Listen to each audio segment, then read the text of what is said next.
Hey, what is up guys? Welcome back to the channel. Now today's video is going to be Dakar Desert Rally. Something a bit different and a game with plenty of content for a long time to come. So I thought today I would start off my career mode. Now I don't know whether to just do a car playthrough and then, motorbike, so on and so forth. So I'm kind of on the fence at the minute. You guys just let me know what you want me to do. If you'd like to see all categories have a full career mode, I'm more than happy to do so. So just let me know in the comments down below. We're going to be starting off with a qualification stage first, which is only a single stage to get us started off nice and easy. We're going to be using the 80s bonus, pre-order bonus. This is the Peugeot Talbot Sport. So absolutely awesome to see, cars like this in the game. Plenty of classic cars in terms of content for this game. But a big shout out to my sponsor for today's video, the Controller People. Feel free to check the link in the description for all your controller needs. So let's get the qualification underway. This is going to be our first kind of race of career mode. Obviously you've probably seen the footage of this event from the gameplay videos, but I'm going to do a full commentated run of this one. Now Ari Vatanen's Peugeot, well, it's definitely a bullet in a straight line. However, I do feel it struggles over some of the jumps in comparison to some of the more modern vehicles in the game. We are obviously doing the sport mode for this playthrough. Eventually I will do sort of the full simulated kind of mode when I eventually do unlock it. Sadly it's locked behind, I believe, level 25 in this game, which is a bit of a shame because I really would love to do a full playthrough of that already, but sadly I'm around about 15 levels off at this point.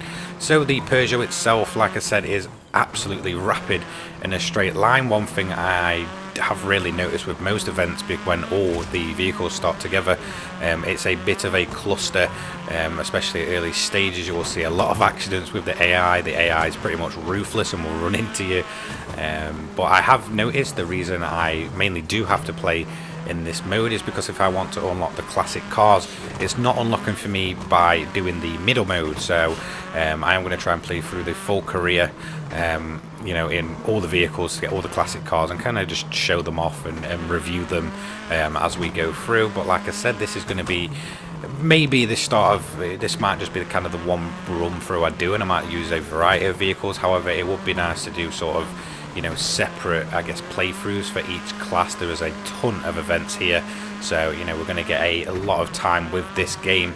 It will be kind of like I guess a second game for a bit, and then at least kind of hold me over until WRC Generations comes out. However, this is definitely its own kind of unique game for 100% sure on that one. It's almost like it's there's nothing out really on current gen consoles or anything that really just feels like this. It really does feel quite a unique game, to be honest, and I really do enjoy it. I have got the, I think it's called like the Ultimate Edition or something, where it will continue to give me DLCs and car packs and such. So I am excited to cover them in the future. In terms of the game itself, it's going to receive some big updates over the next coming year. So it's definitely a more long-term project for the developers. So hopefully I can continue to cover it long-term as well, which is always nice to do, especially at the price point when you think this is £35, I believe. It's got a lot more content than a lot of the modern day £70 releases, so it's definitely worth looking into if this is your kind of thing, and maybe even if it isn't, it's definitely a unique feeling game. As you can see, we are currently on the big sand dunes, and now this is definitely an area where you will see yourself and the AI make a lot of mistakes if you're not quite careful. They're quite difficult to navigate, and it only takes one wrong jump and you are pretty much game over and having to repair your car in the middle of the stage, and obviously taking a time penalty for that. But it's rather easy, this stage, to be honest. I've run it that many times I can probably do it blindfolded at this point. I do actually have the classic reward for this stage, so as you can see I did miss the waypoint there, so we are going to have to just basically spin it around and go for a quick sprint towards the finish line to finish up this stage.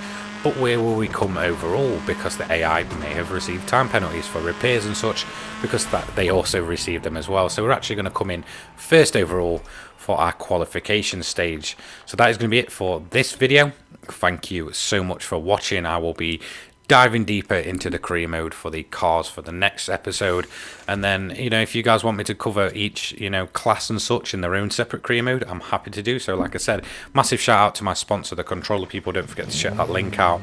If you are interested in seeing more Dakar Desert Rally content, feel free to like the video and just let me know your opinion. The episodes will be getting bigger and longer after this initial episode, I guess.